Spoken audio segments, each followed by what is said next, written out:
السلام علیکم ورحمۃ اللہ وبرکاتہ۔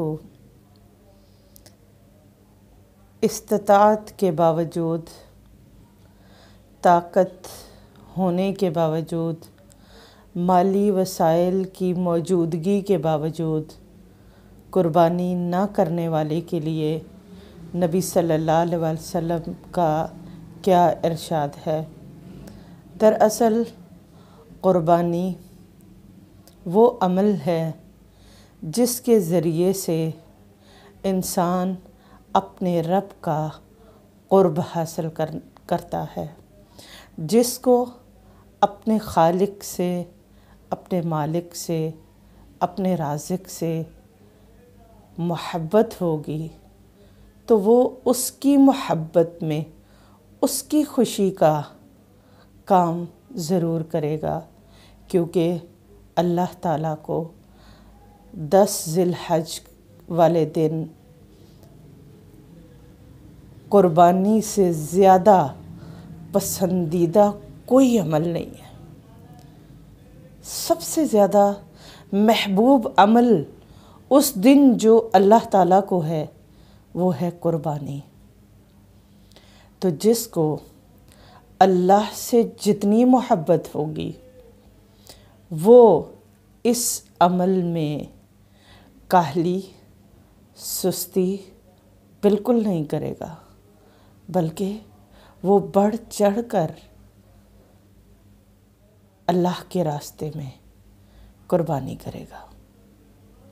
آپ دیکھیں، آپ کو جب کسی سے محبت ہوتی ہے، بالفرض والدین کو بچوں کے ساتھ محبت ہے، تو ہم بچوں کی محبت میں ان کی پسند کی چیزیں لا لا کر ان کو دیتے ہیں۔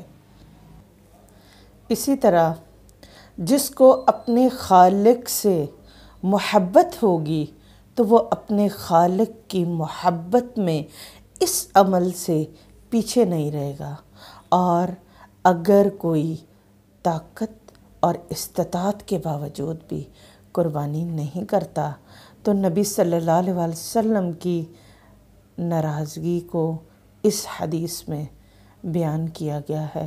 آپ صلی اللہ علیہ وسلم نے ایک طرح سے اس کو اپنے سے علیحدہ کر دیا ہے۔